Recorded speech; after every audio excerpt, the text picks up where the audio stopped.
Hello guys, MRT7 update Quezon Memorial Circle and North Avenue Station na ating ipapakita. Salamat sa isang mabuting pagkakataon na tayo muli nakapag-update. At eto, tuloy-tuloy na po ang lahat ng mga nagtatrabaho. At pakita po natin po muna dito tayo sa may North Avenue Station. Ang inaasahan natin ang partial operation by 2027 po pala mga kababayan. Yan, nalalapit na po no? 2 taon na lang. Ito po muna, dito po muna ipakita rin po natin nito. Itong isa rin po nating ina-update. Ito po ang Metro Manila Subway. Ang North Avenue Station, makikita po ninyo ay tuloy-tuloy na rin po yan. Bali naka-ready na rin po yan. May boring machine na rin po dyan sa ilalim. At tuloy-tuloy na rin po yan. Naguhukay papunta po ng Tandansora Station.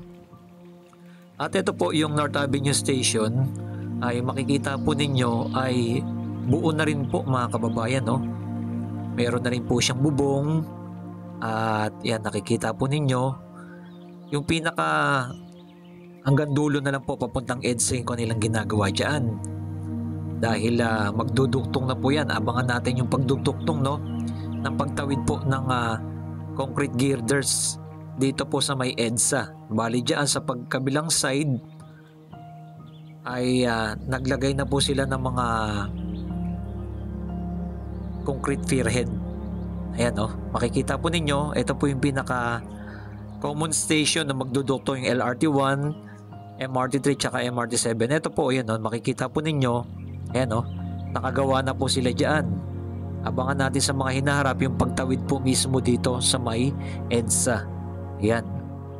Sayang po itong common station kinakalawang na. Ayan makikita po ninyo dito sa may kabilang side. Yan may mga tuloy-tuloy na po yung paglalatag po na ng concrete pierhead dyan. Ayan dire-diretso po yan. Yan. Papunta po yan ng Manila naman mga kababayan. Yan. Like and comment and share kung ano masabi nyo po dito sa ating drone shot po ito. Ang ating kuha. Makikita nyo yung pinaka view. Yan. Ito yung MRT3. Ito yung mga bagong building dyan. Abida Tower. At ito may mga ginagawa pa po yung Ayala Land. Ay meron na naman po sila dyang project na building na naman po ulit. Yan. Dito naman po tayo sa kabilang side, pakita naman natin, nakikita nyo daming mga puno pa dito sa mga area na to. Etong Veterans Hospital, napakalawak din po yan. May golf course dyan, halos karamihan mga naglalaro dyan, mga mayaman. Eto, tanaw rin po natin. Yan. Ang Metro Manila Subway ay tuloy-tuloy na rin po mga kababayan. Soon update naman rin po natin yan. Itong Metro Manila Subway. Yan, isa sa mga napakalaking project na kauna-unahan sa ating bansa na magkakaroon na tayo ng subway mula sa may Valenzuela hanggang dyan po sa may Taguig. Yan po ang ating aabangan sa mga hinaharap. At kukonek rin po yan papuntang airport na iya at papuntang Taguig. Siyempre, pagdating naman sa may Taguig, ang abangan naman natin dyan, ang North and South Commuters Railway. Yan. Dahil sa Manila, nagsistart na po yung mga clearing na po doon, inaayos na po yung paghuhukay po, paglalatag ng mga poste. Ayan, medyo na-delay lang daw po ng 2 taon, sinabi rin po yan ni Yorme. At eto na po ang next station. Meron po tayong mga update po kasi dito. Papakita po natin. Dito sa may Quezon City Circle, yung pinaka bago tumawid sa may station, gumagawa na po sila ng underground po dito. Yan, papakita po natin sa inyo. Eto yung maraming mga puno dyan. Napakagandang mamasyal dyan sa wildlife na yan. Yan. Isa sa mga magagandang pasyalan din po yan. Mag-picnic. Yan, may mga zoo rin po dyan. Yan. Meron pa po mga magagandang pasyalan dito sa ating Quezon City. Bukod dito sa may Quezon City Circle. Ito, yung pinaka-underground. Yan, makikita nyo sa bandang unahan. Ito, yan, kabila ang side na yan. Yan, sinum natin.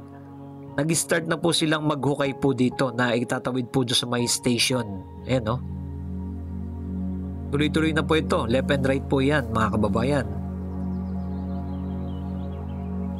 Ginawa na po nila dito ng pinaka-underground na daanan ng mga tao para mabilis nang makatawid, kung galing ka sa North EDSA. Ito na po yung station. Makikita nyo na po. Tuloy-tuloy na rin po ang ginagawa dito sa station. Dati kinakalawang itong station na to, pero makikita nyo naman ngayon.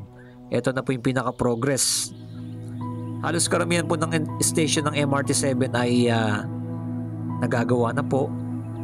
Kagaya doon sa may pinakadulo, ito, yung University Station, dati hindi na nagagalaw. Pero ngayon, nakita nyo na po, may bubong na rin. Ang kagandahan niyan ay direkta na rin mismo dyan, dito sa may station dito sa UP, yung mga lahat naman nag-aaral dyan sa University of the Philippines, Abangan natin kung ano pa po yung gagawin dyan na magkakaroon ng underground papunta dyan sa may UP. Yan ang ating abangan sa mga hinaharap pa. Siyempre kasi wala pang daanan dyan Ayan, tuloy-tuloy ang ating pag-update. Maraming salamat sa ating viewer, subscriber na lagi nang sumusuporta sa ating channel. Ito pong muli ang ating pinaka-latest update. Yan, itong Quezon City Circle, yan sa may City Hall, kung saan nakalibing ang ating Pangulong Manuel L. Quezon. Isa sa mga gandang pasyalan din yan, ang Quezon City Circle. Yan, halos karamihan ng magandang pasyalan din at dinedevelop na po yung Quezon City Circle, mga kababayan. Yan. Maraming mga activities dyan, napakagandang pasyalan yan, mga nagja-jogging at iba pa. Yan, nandyan din po yung mga sasakyan ng mga pangulo po. Yan, nandyan din po sa may Quezon City Circle at libre rin po yan. Yan, makikita nyo po yung pinaka-progress at ito pa po yung tawiran mula dyan sa may kabilang side. Ayan, naka-ready na rin po ito papuntang wildlife. Meron na pong pinaka-akyatan po, Kung papunta ka naman ng Manila, may sakayan naman po kasi dyan na magtatawid dyan. Yan ang ating mga latest update natin dito na tuloy-tuloy nating in-update. Ang MRT7 na inaabangan natin sa mga hinarap ay nalalapit na po yan 2027. Like and comment and share, mga kababayan, kung ano masabi nyo po dito sa ating pinaka-latest update na umaabot po sa first nagbukas na po ito, aabot ng 600,000 passenger sa isang taon ang nila, mabibigyan nila ng ating mga kababayan. Okay, keep safe palagi and God bless po sa inyo lahat dyan. Ito pong muli si Skywalk TV.